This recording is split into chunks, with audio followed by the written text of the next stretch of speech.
اللهم صل على سيدنا محمد يا رب صل وسلم دائما أبدا على حبيبك.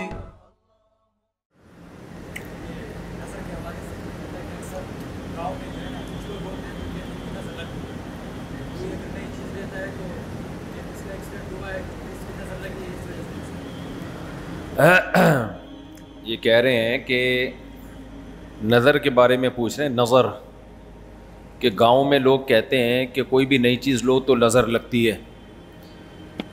دیکھو اس میں نظر تو برحق ہے, لگنے کا امکان ہوتا ہے, لیکن ہر وہ چیز جس کا امکان ہو ضروری نہیں ہے کہ وہ لازمی ہو بھی جائے. امکانات کی دنیا تو بہت بڑی ہے نا, اس میں افراط اور تفریط ہے. کچھ لوگ تو ایسے ہیں جو نظر کے وجود ہی کو نہیں مانتے, وہ کہتے ہیں نظر سرے سے لگتی ہی نہیں ہے. اور کچھ لوگ کہتے ہیں ایسے ہیں کہ اس میں بہت مبالغہ کرتے ہیں, ان کو ہر وقت لگ رہی ہوتی ہے ان کے رائے کے مطابق کہ اس کو لگ گئی, اس کو لگ گئی, اس کو لگ گئی, یہی چلتا رہتا ہے پروگرام. تو نہ اس میں وہمی بننے کی ضرورت ہے اور نہ نظر کا انکار کرنا جائز ہے ہمارے لیے. جو لوگ نظر کا انکار کرتے ہیں نا, وہ ہیں سیکولر لوگ, لبرل لوگ, جو شریعت کو نہیں مانتے. وہ کہتے ہیں اس کی کیا دلیل ہے؟ بھائی ہمارے پاس دلائل مشاہدہ بھی دلیل ہوتی ہے, لیکن وحی خود دلیل ہے ہماری نظر میں. وحی جب نبی صلی اللہ علیہ وسلم نے بتا دیا کہ العین حق, نظر برحق ہے, تو ہمارے لیے یہ بھی ایک دلیل ہے. اب کوئی رسول کو مانتا ہی نہ ہو, اللہ کو مانتا ہی نہ ہو, تو وہ نہ مانے, وہ اس کا ہیڈیک ہے. ہم کوئی سائنسدانوں کو مجبور تھوڑی کر رہے ہیں کہ آپ نظر کو مانو. سائنسدان جنت مانتے ہیں کہ جنت ہے؟ جواب دینا. سائنسدان مانتے ہیں موت کے بعد دوبارہ زندگی ہے؟ یہ سائنس کا ٹاپک ہی نہیں ہے بھائی, اور سائنس یہاں تک پہنچی نہیں ہے. تو نظر تو برحق ہے, کوئی بھی اچھی چیز ہو, کوئی بھی بہت ہو, تو اس کا چانس ہوتا ہے کہ نظر لگ جائے. نبی صلی اللہ علیہ وسلم نے فرمایا اگر کوئی چیز تقدیر پر غالب آ سکتی تو وہ نظر ہوتی, اور نظر اونٹ کو ہانڈی تک پہنچا دیتی ہے. اچھا والا اونٹ ہوتا ہے, نظر لگی گیا. آپ نے دیکھا ہوگا بڑے بڑے اونچے کٹھے بیل لوگ لے کر آتے ہیں بقرعید کے دنوں میں, بعض دفعہ نظر لگتی ہے دھڑام سے گر جاتے ہیں, بعض دفعہ ویسے ہی گر جاتے ہیں غربت مہنگائی سے متاثر ہو کے, لیکن بعض دفعہ نظر بھی لگتی ہے. تو ہمارے پاس جو نظر کے برحق ہونے کی دلیل ہے وہ رسول اللہ صلی اللہ علیہ وسلم کا قول. اسی وجہ سے یعقوب علیہ السلام نے جب اپنے بیٹوں کو مصر بھیجا تو خوب لمبے خوبصورت بیٹے تھے, تعداد میں بھی زیادہ تھے, تو ان سے کیا فرمایا؟ لا تدخلوا من باب واحد وادخلوا من ابواب متفرقہ. اے میرے بیٹو, ایک دروازے سے داخل نہ ہونا, متفرق دروازوں سے داخل ہونا. کیونکہ ایک ہی گیٹ سے جب جائیں گے نا, ایک باپ کے 11 بیٹے اتنے خوبصورت اور لمبے لمبے اور خوبصورت جوان, تو لوگ بولیں گے یار کیسا خوش قسمت باپ ہے جس کے 11 بیٹے ہیں. سمجھتے ہو کہ نہیں سمجھتے؟ آج کل تو فیملی پلاننگ نے نظر کا چانس ہی ختم کر دیا. 2 بچے ہوتے ہیں وہ بھی اچھے نہیں ہوتے. تو یہاں قرآن سے بھی ہمیں, حدیثوں سے بھی پتہ چلتا ہے کہ امکان ہے. لیکن ایک بات یاد رکھو, دنیا میں یہ بہت امپورٹنٹ بات ہے, کاش اس کو سمجھ جاؤ. یہ تجربوں کا نچوڑ ہے جو میں آپ کے سامنے پیش کر رہا ہوں. امکانات کی بیس پہ یقینی دعوے کرنا یہ تمام گمراہیوں کی بنیاد ہے. جادو کا بھی امکان ہوتا ہے, کسی پہ جادو ہو جائے, ہزاروں میں کسی ایک پہ, لیکن روحانی عامل کے پاس جب آپ جاؤ گے کہے گا آپ پہ بھی جادو, آپ پہ بھی جادو, آپ پہ بھی جادو, آپ پہ بھی جادو. جب آپ کرو گے نا کہ بھائی مجھ پہ جادو کیسے ہے, کہے گا کیا جادو برحق نہیں ہے؟ سمجھ میں آ رہی ہے بات؟ ڈاکٹر یہ بدماشی کبھی نہیں کرتا. آپ ڈاکٹر کے پاس جاؤ, آپ کے گردے میں پین ہو رہا ہے, وہ چیک کرے گا کہ گیس کا پین ہے یا پتھری کا پین ہے, کیونکہ ڈاکٹر اس کا علم ہے باقاعدہ. وہ کبھی یہ نہیں کہے گا کہ پتھری ہے بس تکا مار دیا. بھائی ڈاکٹر صاحب پتھری کا پین کیوں ہے؟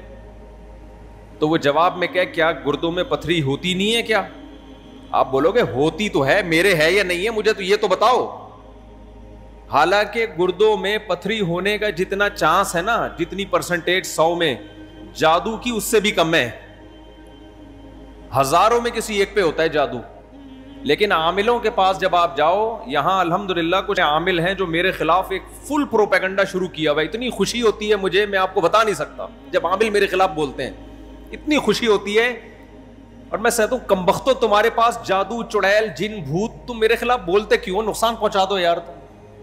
تو اس سے ان کا کمزور ہونا اور ثابت ہو جاتا ہے کہ یہ ان تلوں میں تیل نہیں ہے. خیر میں نظر کے موضوع کو مکمل کروں, کیونکہ روحانی عاملوں کی بات آتی ہے تو مجھے ان کے خلاف بولنے میں ایسا خون بڑھتا ہے میرا, ایک دم جوش میں آ جاتا ہوں میں. ایسا لگتا ہے کچھ نہیں بھی کھایا ہو پاور آ جاتی ہے باڈی میں. ان کے خلاف بولنے میں مزہ بہت آتا ہے. صرف مسجد کا تقدس ہے, باہر آؤ تو اس طرح نہیں بولوں گا, انگلش میں بھی گالیاں دوں گا, پنجابی میں بھی, اردو میں بھی. یہاں بڑے بڑے عامل ہیں جو بڑے پنپ رہے ہیں, اور ہمارے بڑے بڑے مولانا جا کے نا ان کو پروموٹ کر رہے ہیں, بے شرموں کو, ان بے غیرتوں کو. خیر فی الحال اتنی گالی کافی ہے. تو اچھا میں کیا کہہ رہا تھا یار, عاملوں کی ٹاپک آتا ہے تو اتنی خوشی ہوتی ہے. جی ہاں, نظر کی بات کر رہا تھا میں.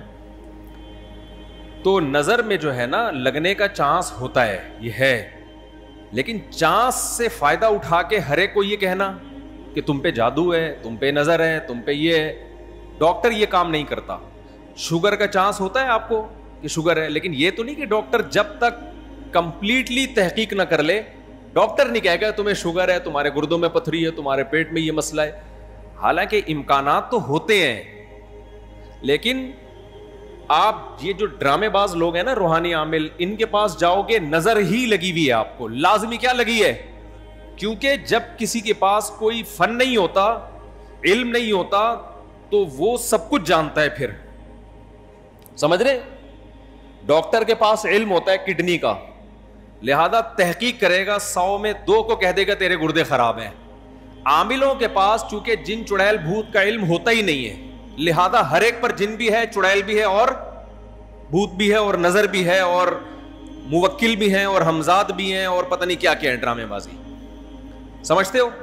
جب ان کو بولو کہ کیا دلیل ہے, تو بھائی امکانات کی دنیا میں امکان کہ فلاں پہ لگ گئی تھی, فلاں پہ لگ گئی تھی, تو خوب سمجھ لو امکانات کی بیس پہ یہ کہنا کہ ابھی دیکھو ایک مولانا صاحب کا کلپ آیا, انہوں نے کہا کہ نبی صلی اللہ علیہ وسلم نے فرمایا کہ ہر بیماری کی دوا اللہ نے رکھی ہے دنیا میں, یہ صحیح حدیث ہے. پھر انہوں نے ایک دوا بتائی کہ یہ شوگر کی بہترین دوا ہے.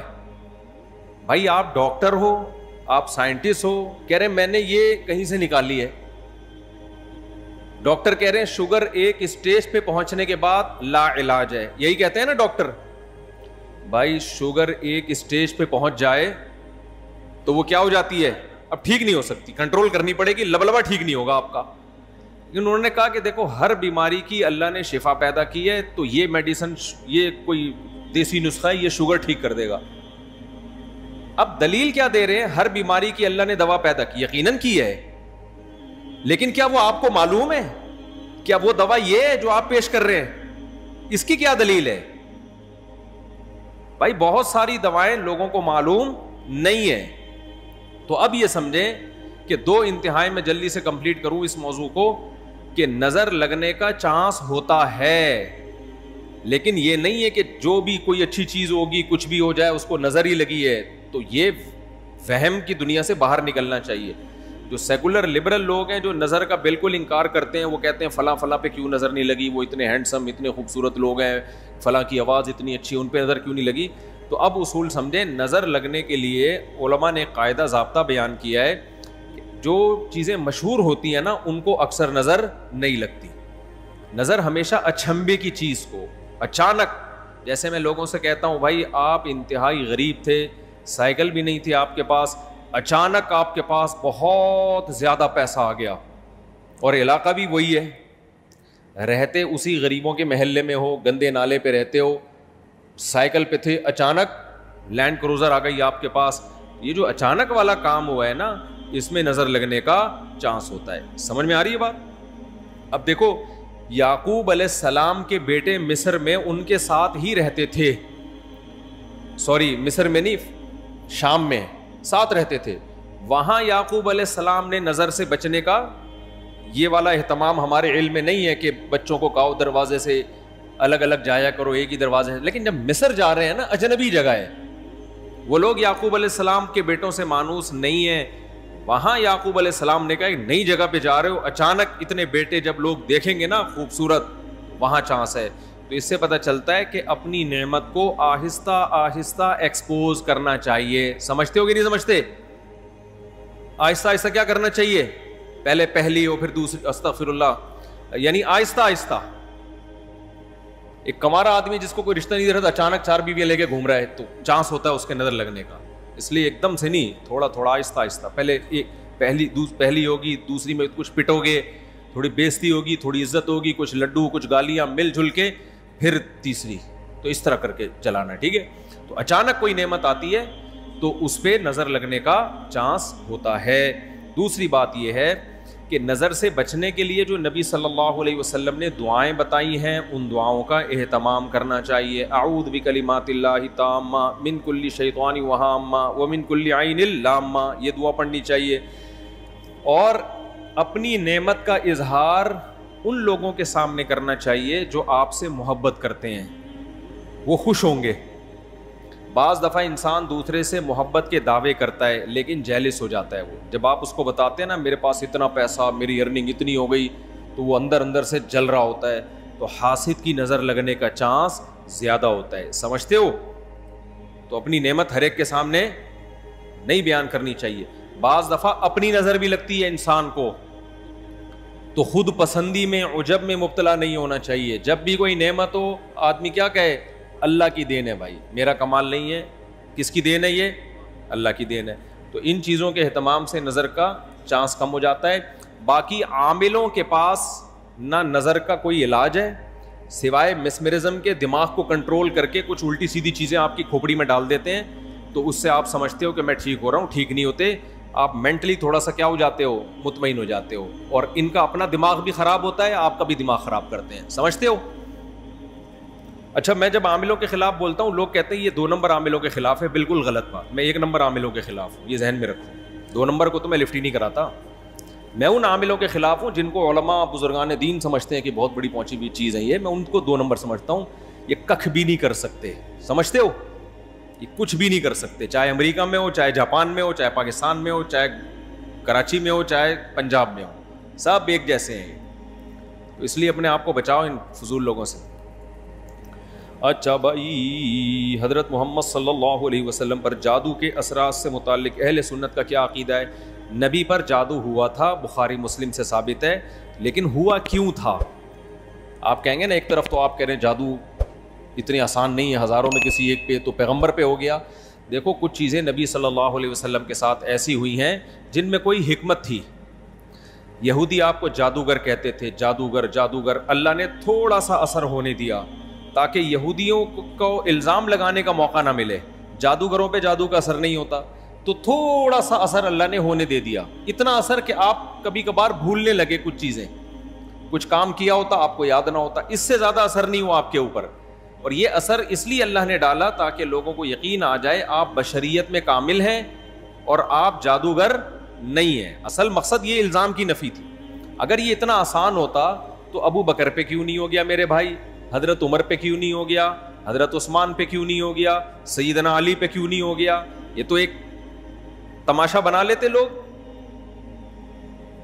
فرعون کے موسیٰ علیہ السلام کے مقابلے میں جادوگر آئے ہیں.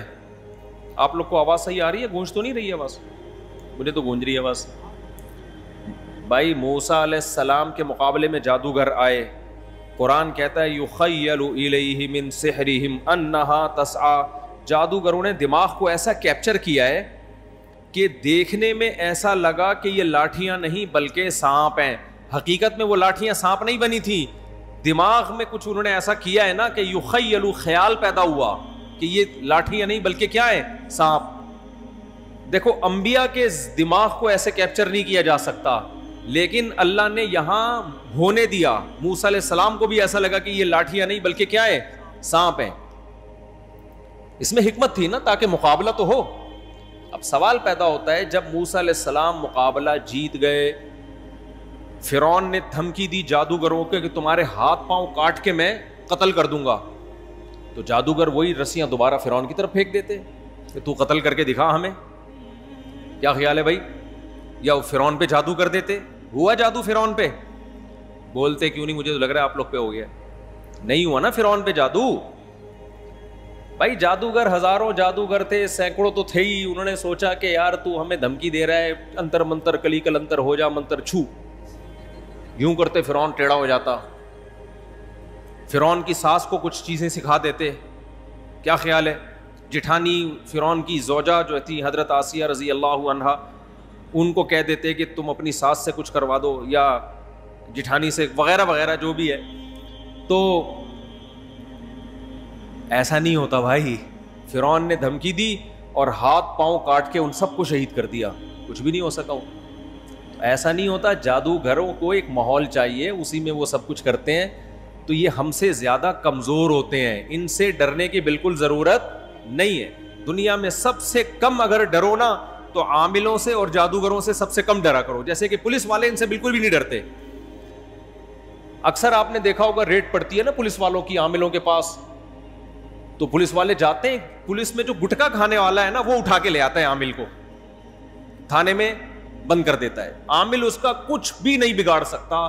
سوچو جو عامل ایک گٹکا کھانے والے پولیس والے کے سامنے کچھ نہیں کر سکتا, وہ اس عامل کی پوری ٹیم کو اٹھا کے لاک اپ کر دیتے ہیں یہ لوگ. وہ سنگدل محبوب تمہارے قدموں میں کہاں سے لا سکتا ہے؟ وہ سنگدل محبوب تمہارے قدموں میں کہاں سے لا سکتا ہے؟ تو یہ دنیا کے سب سے کمزور, سب سے ضعیف قوم روحانی عامل ہوتے ہیں, لیکن دماغ کا کھیل ہے سارا. تو لوگ ان سے ڈر رہے ہوتے ہیں. نہیں ڈرو تو آپ طاقتور ہو, سمجھتے ہو. آج مجھے ایسا لگ رہا ہے گلوکوز کی 3 بوتلیں چڑھا لی میں نے. اور عاملوں کے خلاف بولتا ہوں اتنی, کیونکہ عامل میرے خلاف بہت سرگرم ہو گئے ہیں آج کل.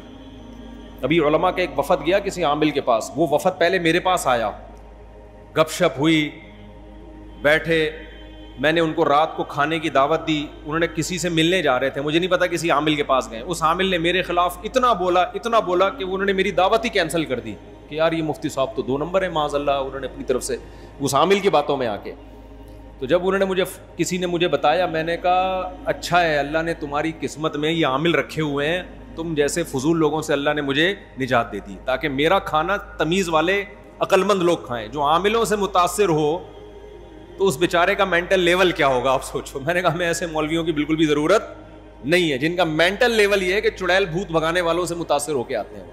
یہ تو مینٹل لیول ہے آپ کا. دلائل سے کے بجائے ان لوگوں سے متاثر ہوتے ہیں. اچھا بھائی مفتی صاحب ہم 6 بھائی ہیں, ہمارا ایک پلاٹ ہے 5 مرلے کا, وہ ہماری والدہ کے نام ہے جو کہ انتقال کر چکی ہیں.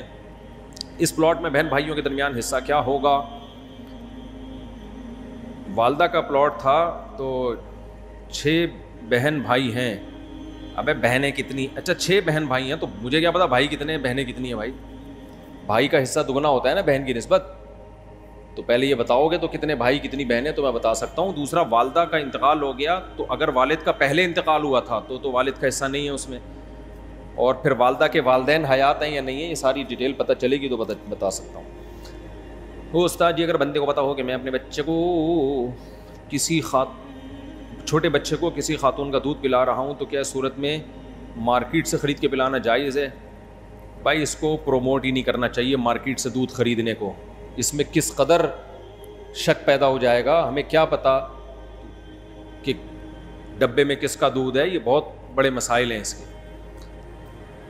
اس چیز کو پروموٹ نہ کریں. یہ انسان ہے, کوئی گائے بھینسیں نہیں ہیں کہ ان کا دودھ اس طرح سے ڈبوں میں بکنا شروع ہو جائے. اور کچھ چیزیں ہمارے ہاں پہلے سے فرض کر لی جاتی ہیں. اب یہ فرض کر لیا گیا کہ بچے اتنے پیدا ہو رہے ہیں, خوراک کے ذخیرے ختم ہو رہے ہیں, تو اس لیے پیکنگ کا دودھ ہمیں چاہیے, ماؤں کی پیکنگ کا دودھ, ماؤں کے یہ دودھ کی پیکنگ, سوری ایسا نہیں ماں پیک کر کے اس کا دودھ, ماں کے دودھ کی پیکنگ. تو کچھ چیزیں فرض کر لی گئی ہیں. تو وہ خامخواہ میں فرض کر لی گئی ہیں. تو غیر مسلم کا تو کوئی اخلاقی اصول اور آداب ہے ہی نہیں, وہ تو جب چاہے گا جو چاہے کر لے گا. اس کی میں آپ کو ایک آسان مثال دوں.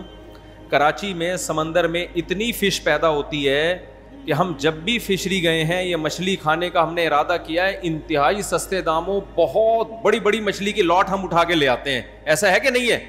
لیکن جو کاروباری لوگ ہیں نا, سرمایہ دار لوگ, انہوں نے کہا آپ کا پروفٹ اور زیادہ ہونا چاہیے, تو مچھلیوں کی فارمنگ شروع کر دی انہوں نے.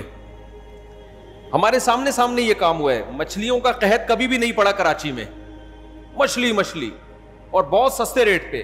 لیکن تاجر نے کیا کیا کہ اور کم خرچے میں زیادہ پروڈکٹ کیسے, تو فشنگ کی فارمنگ شروع ہو گئی. ایسا ہوتا ہے کہ نہیں ہوتا؟ اب جب فارمنگ ہو رہی ہے تو اب لوگ آہستہ آہستہ کس پہ آ رہے ہیں؟ فارمنگ پر. وہ جو مچھیرا جاتا تھا سمندر میں اتنا لمبا چوڑا چکر لگا کے, اس نے کہا ابے ادھر سے خرید کے ادھر بیچو, بہت سستے میں ٹھیک ٹھاک پروفٹ ہے. اب جب آہستہ آہستہ تاجر لوگ اس فارمی مچھلی پہ آ جائیں گے تو سمندر میں مچھلی نکالنا کم, پھر لوگوں کے ذہن پہ ایک بھوت سوار ہو جائے گا, ایک پروپیگنڈا ہوگا کہ یار آبادی اصل میں اتنی بڑھ گئی ہے کہ اب سمندر کی مچھلی ہمارے لیے کافی نہیں ہے. تو کچھ چیزیں ایسی ہیں جو ہم پہلے خود بخود فرض کرتے ہیں, ان فرضی چیزوں کی بیس پہ ہم کام شروع کرتے ہیں, پھر ہم اس پہ ڈیپینڈ کرنا شروع کر دیتے ہیں. پھر ہم کہتے ہیں یار اگر یہ فارمی مچھلی بند ہو جائے تو اتنی آبادی کو کون مچھلی کھلائے گا, حالانکہ اب تک سمندر کھلا رہا تھا. صحیح ہے نا؟ تو یہ سرمایہ دار کی ہوس ہوتی ہے. تو اسی طرح اب تک جتنے بچے پیدا ہو رہے ہیں وافر مقدار میں ماؤں کا دودھ ان کو مل رہا ہے, جن کو ماں کا نہیں ملتا بازار میں ڈبے کا مل جاتا ہے. ایسا کوئی ہمارے ملک میں قحط نہیں پڑا ہے. لیکن ایک چیز کو فرضی طور پہ کر کے وہ ڈبوں کا دودھ, ڈبوں کا ماؤں کا دودھ بھی جو ہے نا وہ پیک ہونا چاہیے, یہ ہونا, تو آہستہ آہستہ لوگ اس پہ ڈیپینڈ کرنا شروع کر دیں گے. تو نتیجہ یہی نکلے گا کہ لوگ کہیں گے یار دیکھو اگر اتنی آبادی ہے, اگر یہ نہ ہوتا. بھائی آبادی جو ہوتی ہے نا, بچے ایک دم آسمان سے تھوڑی گرتے ہیں, ماں جنتی ہے نا بچے کو. تو قدرت نے ایک سسٹم لگایا ہوا ہے کہ جب بھی بچہ پیدا ہوگا ماں کی چھاتیوں میں دودھ پیدا ہوگا. 100 میں کوئی 1-2 ہیں جن کے نہیں ہوتا, تو 1-2 کے تو پھر دائی پلا دے ان کو, BCU ان کے اور آلٹرنیٹ موجود ہیں. تو غیر مسلموں کے لیے نسب کی حفاظت کی کوئی ویلیو نہیں ہے. ہماری نظر میں بھائی نسب یا رشتہ, خونی رشتہ, اس کی حفاظت بہت ضروری ہے. اس لیے اس چیز کو ہم اس کی حوصلہ شکنی کرتے ہیں, اس کی حوصلہ افزائی ٹھیک نہیں ہے. اگر کسی مسجد میں 5 وقت کی نماز جماعت کے ساتھ نہیں ہوتی تو ایسی مسجد میں جمعہ کی نماز ہوتی ہے. کہ جمعے کی نماز کے لیے یہ ضروری ہے کہ شہر ہو, شہروں میں نماز ہوتی ہے جمعے کی, گاؤں میں نہیں ہوتی.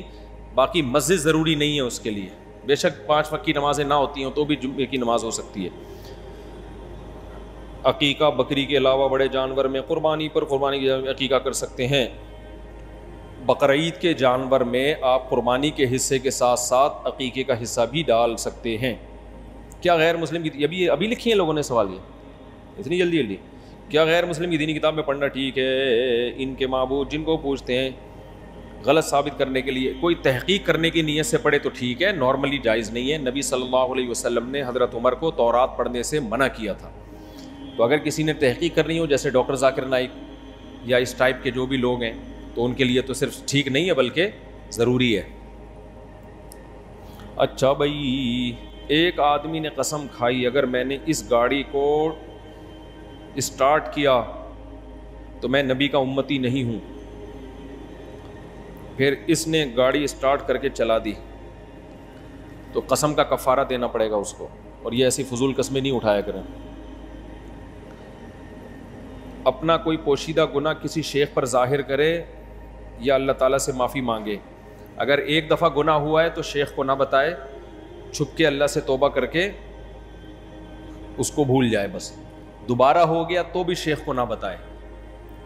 تیسری دفعہ ہو گیا اس کا مطلب اب لت پڑ گئی ہے, اب اس کو چاہیے کہ شیخ کو بتائے بھائی مجھ سے بار بار ایک گناہ ہو رہا ہے, کیونکہ بہت زیادہ پھر ہونے کے بعد لت پڑ جاتی ہے, پھر چھوٹتا نہیں ہے.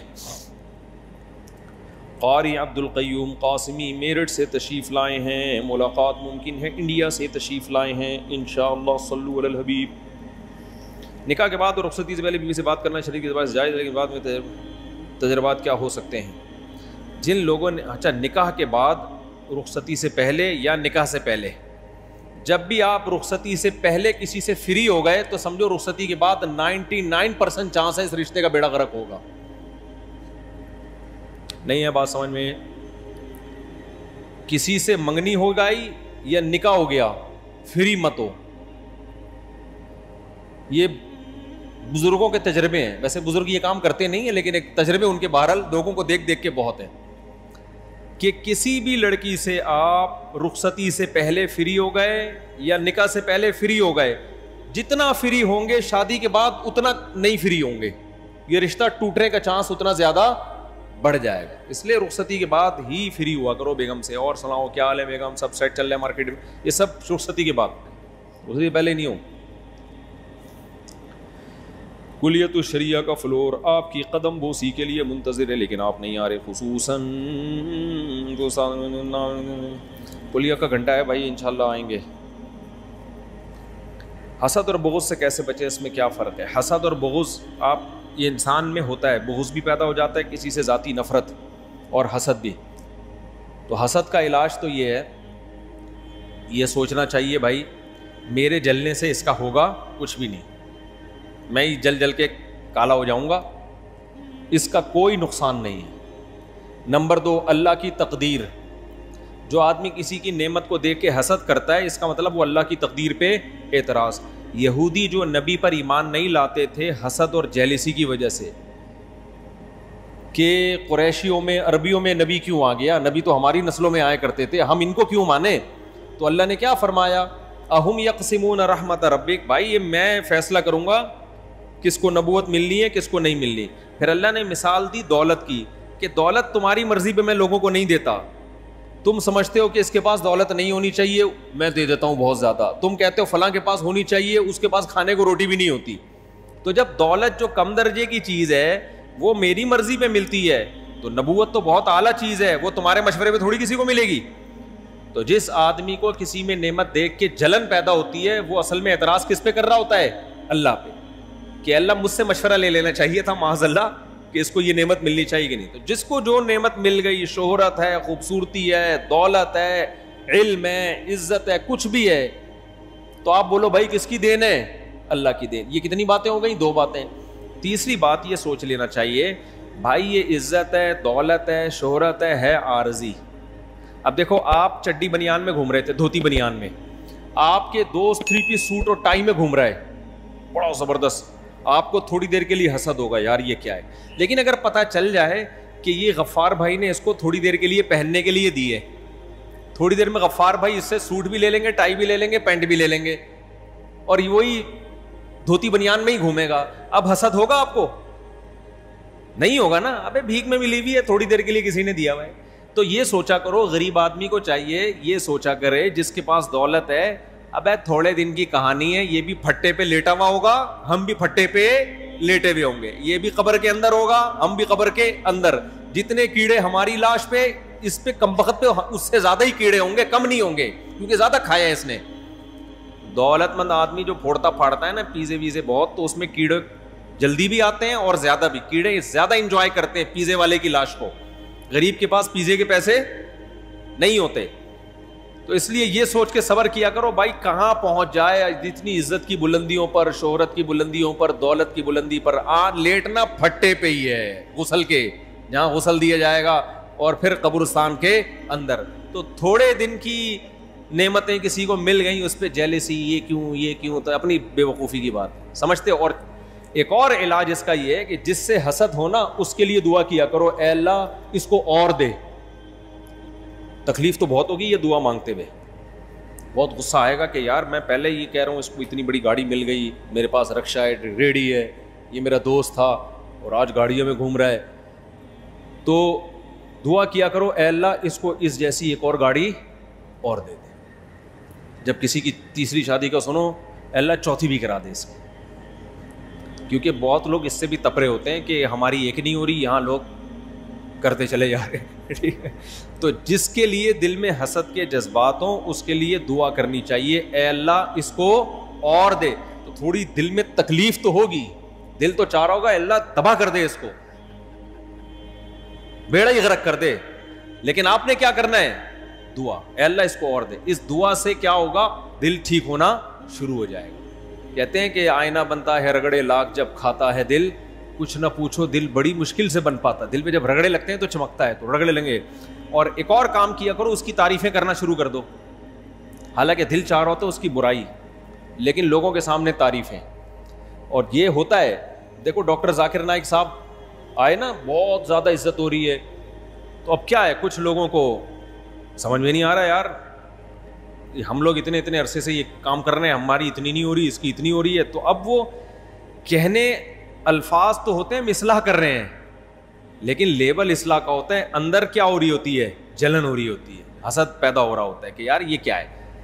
تو ہمیشہ دشمن انہی کے ہوتے ہیں جن کو شہرت, عزت, دولت یا کوئی خاص حسن و جمال, کوئی بھی نعمت, انہی کے دشمن ہوتے ہیں. تو ایسے موقع پہ دعا دینی چاہیے. اور اگر کسی میں کوئی غلطی ہے تو غلطی کی اصلاح کا طریقہ خیر خواہی کے ساتھ اس کی بھی اصلاح کر سکتا ہے, طنز اور تانے کے بغیر بھی کر سکتا ہے انسان سے. تو یہ چند نسخے استعمال کریں گے تو حسد مارکیٹ سے کیا ہو جائے گی, شارٹ. اور بغض کا بھی ایسا ہی ہے. جی وعلیکم السلام. ہے الحمدللہ مسلمان. یار یہ آواز کس چیز کی آ رہی ہے اتنی زور سے؟ یہ بند کراؤ یار, یہ سارے ان کو بند کرائیں پنکھوں کو. شور دیکھو کتنا ہو رہا ہے اس کا. آپ آگے آ جائیں, ادھر سے بھی اتنی زور سے آواز آ رہی ہے بڑے بڑے پنکھوں کی, یہ بند کرا دیا کریں. جی وعلیکم السلام.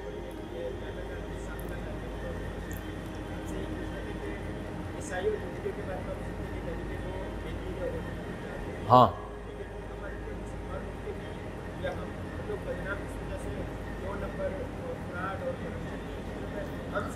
ہاں ہاں جی. یہ بھائی کہہ رہے ہیں کہ ہم کہ غیر مسلموں کو کہتے ہیں وہ جہنم میں جائیں گے, وہ اللہ کو نہیں مانتے, جبکہ مسلمان کرپٹ ہوتے ہیں, 2 نمبر ہوتے ہیں, جھوٹ بولتے ہیں. دیکھو پہلی بات تو یہ کہ یہ نہیں ہے کہ ساری دنیا کے سارے مسلمان ایسے ہوتے ہیں. آپ یوں کہتے ہیں کہ پاکستانیوں میں بہت سارے ایسے ہوتے ہیں, ورنہ مسلمان دنیا میں بہت ہیں, 1 نمبر بھی ہوتے ہیں, 2 نمبر بھی ہوتے ہیں. اور یہ بھی کہنا کہ سارے غیر مسلم سچ بولتے ہیں, یہ بھی غلط ہے. غیر مسلموں میں بھی بڑے بڑے فراڈ ہوتے ہیں, پورے ملک کرپٹ ہیں. دوسری بات یہ کہ غیر مسلم میں چھوٹے موٹے فراڈ نہیں ہوتے ہیں تو بہت بڑے لیول کے ہوتے ہیں. مجھے یاد ہے ایک دفعہ ہمارے محلے میں ایک بندے نے مجھ سے 7,000 روپے لیے, واپس ہی نہیں کر رہا تھا. میں نے کہا یار لے کے بھاگ نہ جائے. میں نے مانگے, کہہ رہا یار میں یہ 7-8 ہزار کے فراڈ نہیں کرتا, میں جب کرتا ہوں تو کروڑوں کے کرتا ہوں, یہ لو 7,000. تو غیر مسلم کو اگر اصل چہرہ دیکھنا ہے نا تو ان کی بین الاقوامی پالیسیاں دیکھا کرو. یہ چپلیں چوری نہیں کرتے ہماری طرح مسجدوں سے, یہ پورے ملکوں پہ اٹیک کر کے سونے کی کانیں چوری کرتے ہیں وہاں سے. سمجھتے ہو, یہ ہمارے طرح غریب, یہ غریبوں کے مسئلے ہیں. کنڈا لگا لیا اور اس پہ جوسر مشین چلا رہا ہے. ہم لوگ کس طرح کے چور ہیں, یہ ہم لوگ بہت غریبوں والی چوری ہے ہماری, یہ بہت چھوٹی چھوٹی, اس پہ یہی ہماری چوری ہے نا. کنڈا لگا لیا, ادھر سے چپل لے کے بھاگ گیا, ادھر گٹکے ایک ہاتھ آ رہا یوں کر لیا. ہمارے نشے بھی یہی ہیں, گٹکے مٹکے, اس سے زیادہ آگے نہیں. کچھ لوگ ہیں لاکھوں میں ایک جو ہیروئن پیتے ہیں, اللہ ان کی مغفرت فرمائے. تو خیر, لیکن جو غیر مسلموں کا جب پورا چہرہ آپ کو نظر آئے گا نا تو یہ بڑے بڑے گیم کھیلتے ہیں. دیکھو میں افریقہ کے کتنے ملکوں میں جا چکا ہوں, سونا ہیرا ان ملکوں میں پیدا ہوتا ہے, گولڈ اور ڈائمنڈ. ان ملکوں کو تو ارب پتی ہونا چاہیے. ابھی میں زیمبیا گیا ہوں, کچرا کنڈی جگہ جگہ, لوگوں کے پاس پہننے کے, یعنی کئی ایسے علاقے غریب نظر آئے, پورے کپڑے نہیں پہننے کے, اتنی غربت. نکلتا کیا ہے, گولڈ, صحیح ہے نا, ڈائمنڈ. ابے اتنا ڈائمنڈ نکل رہا ہے تمہارے ملک سے, اتنا گولڈ نکل رہا ہے, غریب کیوں ہو؟ وجہ کیا ہے, بین الاقوامی طاقتوں نے ان پہ جہاں دیکھا نا کہ یہاں یہ لوگ ترقی کر سکتے ہیں تو وہ کرپٹ لوگوں کو ان پہ لے جا کے مسلط کر دیا. تو اس لیے یہ جو غیر مسلم ہیں یہ ہماری طرح یہ چھوٹے موٹے حساب کتاب نہیں ہوتے, ان کے گیم ہوتے ہیں بہت بڑے پیمانے پر. اس لیے ہم ان کو سمجھتے ہیں ماشاء اللہ ویل ڈن, کیا زبردست ہے. تو اتنی احساس کمتری میں جانے کی ضرورت نہیں. ہاں کچھ لوگ ان میں بہت اچھے ہوتے بھی ہیں.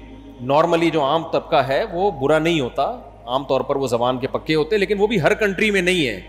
کچھ کنٹری تو مشہور ہیں, اب میں نام نہیں لوں گا کنٹریوں کے, کچھ کنٹری تو مشہور ہیں, ان کے غیر مسلم اتنے فراڈی ہوتے ہیں کہ آپ کی جہاں سوچ ختم ہوتی ہے نا وہاں سے ان کا فراڈ شروع ہوتا ہے. لیکن کچھ کنٹری ایسے ہیں جو فراڈ نہ ہونے میں جیسے جاپان ہے, میجورٹی وہاں پہ فراڈی نہیں ہے, وہ 1 نمبر لوگ ہوتے ہیں. جاپان میں. اسی طرح اور بھی کچھ ملک ہیں جہاں پر 1 نمبر. تو ہر طرح کے لوگ ہیں.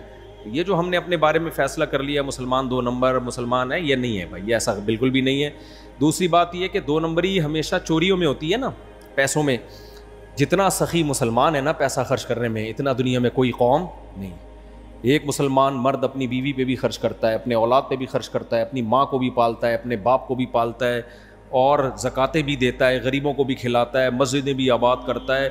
آپ ذرا جا کے رمضان میں اور اس کے علاوہ سخاوتیں دیکھو یہاں لوگوں کی، تو یہاں کی سخاوت غیر مسلم اس کا مقابلہ نہیں کر سکتا. ہمارے ایک ریلیٹیو نے بتایا کہ ہم حج کرنے گئے تو میں نے وہاں پہ ایک سعودی کو دیکھا، ایک بہت بڑا جنرل اسٹور جس میں حاجیوں کو چیزیں بک رہی تھیں، حاجی لوگ خرید رہے تھے. کہتے ہیں وہ جنرل اسٹور کے مالک کے پاس گیا، وہ عربی سعودی، مالک کو سائڈ پہ لے گیا، بولا یہ تیرے پاس جو پورا اسٹور ہے نا اس میں کتنی مالیت کا سامان پڑا ہوا ہے؟ اس نے بتایا ہوگا اتنے لاکھ ریال یا اتنے کروڑ ریال. اس نے نوٹوں کی بریف کیس سے گڈیاں نکال کے دیں اور بولا یہ حاجیوں میں فری بانٹ دے سارا، ٹھیک ہے، یہ سب میں نے تجھ سے خرید لیا. تو ایسی ایسی سخاوتوں کے مسلمانوں میں آپ کو واقعات ملیں گے نا، گورے کا تصور نہیں ہے اتنا بھی کوئی سخی ہو سکتا ہے. یہ سب آپ کو اس سوسائٹی میں ملیں گے یہ واقعات. تو اس لیے اتنا احساس کمتری میں جانے کی بالکل ضرورت نہیں ہے. ابھی دیکھو یونیورسٹی کی ایک طالبہ کے ریپ کا واقعہ آیا نا، جو جھوٹا واقعہ تھا، کتنا شور لوگوں نے اٹھایا، اور اٹھانا بھی چاہیے بھائی، اپنی قوم کی بہنوں بیٹیوں کی عزت ہمارے ذمے ہے. لیکن وہ جھوٹا واقعہ تھا، پھر بھی کتنا شور اٹھا اس پہ. آپ کا کیا خیال ہے وہاں نہیں ہوتے ایسے واقعات؟ وہاں یہ ڈیلی ہوتے ہیں، سمجھ رہے ہو؟ بعض غیر مسلم کنٹری جن کو بہت اچھا سمجھتے ہیں، ویل ڈن ویل ڈن، ان کے یہ روز کے واقعات ہیں. یہ عام پبلک کو نہیں پتہ چلیں گے، یہ اس کو پتہ چلیں گے جو تھانے میں کسی آفیسر سے اس کا تعلق ہو، یا ہاسپٹل میں جو جنرل کلینک ہو.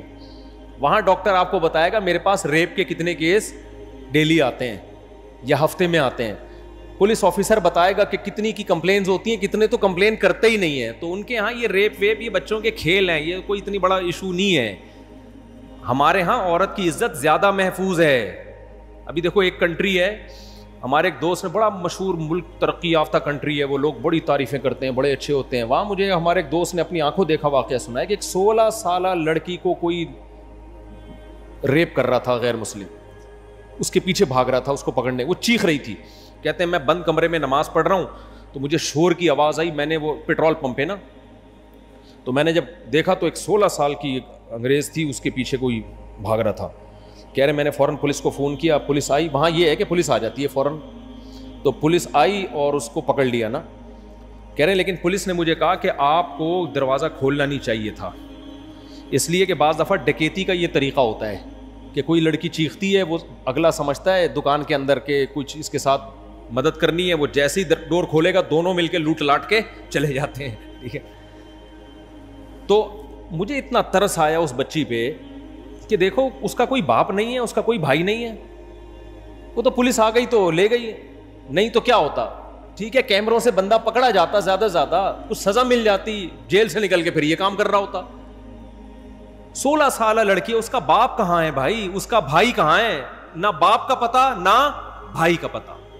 ہمارے یہاں میرے بھائی کسی لڑکی کی عزت پہ کوئی ہاتھ ڈالے نا، پولیس بعد میں پہلے اس کا بھائی تکہ کباب بنا دے گا، اس کا باپ آئے گا، اس کے 6-7 بھائی آئیں گے، اس کے چاچے آئیں گے، اس کے مامے آئیں گے. آسان نہیں ہے. ان کے ہاں لڑکی کا پوچھنے والا نہ باپ نہ اس کا بھائی. کیا عزت رہ گئی؟ پولیس ہے جس پہ اعتماد کرنا ہے. تو بھائی کوئی عزت نہیں ہے سوسائٹی میں جس کی آپ گیت گاتے ہو نا، ماشاءاللہ ماشاءاللہ زبردست، گورا بہت اچھا. بھائی کیا اچھا ہے یار، ہمارے ہاں عورتیں زیادہ محفوظ ہیں. کچھ واقعات ہوتے ہیں جو غلط ہوتے ہیں، وہ بھی نہیں ہونے چاہیے، لیکن اتنا برا نہیں ہے جتنا ان کے ہاں. عورت بیچاری بدحال ہے، کوئی حیثیت نہیں ہے اس کی. بس ان کی چند تعلیم کے اداروں میں ہم فارغ ہونے والی لڑکیوں کو دیکھ لیتے ہیں، ماشاءاللہ وہ ڈاکٹر یا انجینئر، اور ہماری گھر میں اسلام کہتا ہے گھر میں اپنے شوہر اور بچوں کی خدمت کر لے. یہ عزت کی، یہ زیادہ عزت والی بات ہے، یہ زیادہ اچھی بات ہے. تو اس لیے اتنا زیادہ نہیں ہو. باقی گناہ میں جو ہے دیکھو، آپ نے کہا کہ ایماندار اور کفر، گناہ میں کوانٹیٹی نہیں دیکھی جاتی، کوالٹی دیکھی جاتی ہے. اللہ کہتے ہیں میرا انکار یا میرے ساتھ شرک، یہ گناہ تو ایک ہے لیکن وزنی بہت ہے، یہ ساری نیکیوں کو کھا جائے گا. اس لیے اللہ کی نظر میں سب سے بڑی نیکی ایمان ہے، باقی سب چیزیں اس کے بعد ہیں۔ اچھا میرے بھائی، حسد اور بغض کوئی کبیرہ گناہ میں مبتلا ہو اور اس کے بعد توبہ کر لیں تو کیا اس کے لیے گناہوں کا عذاب جو دنیا میں آیا وہ معاف ہوگا یا نہیں ہوگا؟ توبہ پر ہے کتنی تگڑی توبہ کی ہے۔ اگر اس نے پکے سچی توبہ کر لی، خوب گڑ گڑایا، اللہ کے سامنے معافی مانگ لی، تو اس کا دنیا کا اثر بھی اللہ ختم کر دیتے ہیں اور آخرت کا اثر بھی ختم کر دیتے ہیں۔ یعنی دنیا میں جو نحوست آنی تھی اس کے اوپر اللہ اس کو بھی ختم کر دیتے ہیں۔ اس پہ توبہ پر ہے، اس لیے پکی ڈھکی توبہ کرنی چاہیے۔